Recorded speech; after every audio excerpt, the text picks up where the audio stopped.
Terrorчылыкка каршы көрәш комиссиясе әгъзалары алдында ул көнне үзәкләштерелгән идарәнең кизү пункты начальнигы Дамир Сафиуллин һәм Соба муниципаль районы мәгариф бүлеге начальнигы Илфат Шакировлар чыгыш ясап, район оешмалары һәм мәгариф учрежденияларында террорчылыкка каршы дежурлар булдырылу, тавыш бирү җайланмалары урнаштырылуы, объектларның паспортлаштырылуы хакында сөйләделәр. Авыллардагы мәчетләр дә күз угыннан ерак торырга тиеш түгел.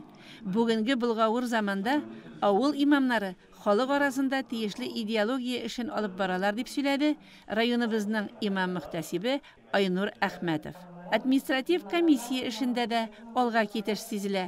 Халык арасында аңлату эшләре алып барабыз, дип хәбәр итте комиссия сәркәтибе Айгөл Сабирова.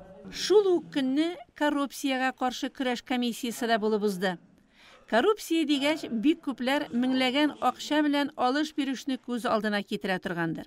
Алай гына түгел әле җәмәгать. Декларацияләрне дөрес тутыруда бик зур роль уйный.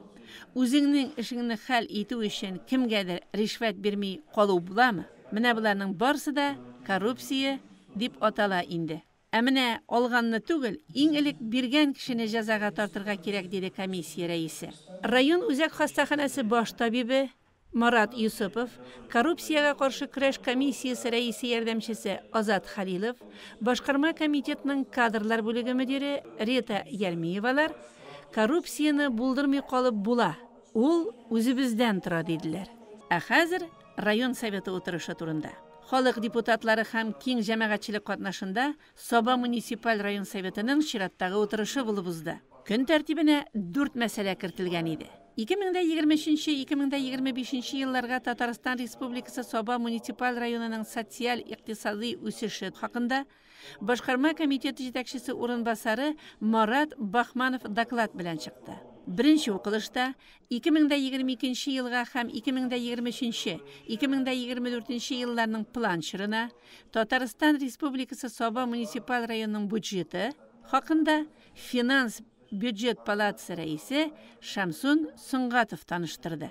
Халык депутатларын һәм утырышта катнашучыларны Татарстан Республикасы Соба муниципаль район советының депутаты статусы һәм күп балалы гаиләләргә җир кишәрлекләре бирү турындагы карарга үзгәрешләр кертүе хакында район советының юридик бүлек начальнигы Альберт Миннекаев таныштырды. Утырыш каравына куелган һәр карар проектын депутатлар бер тавыштан хупладылар.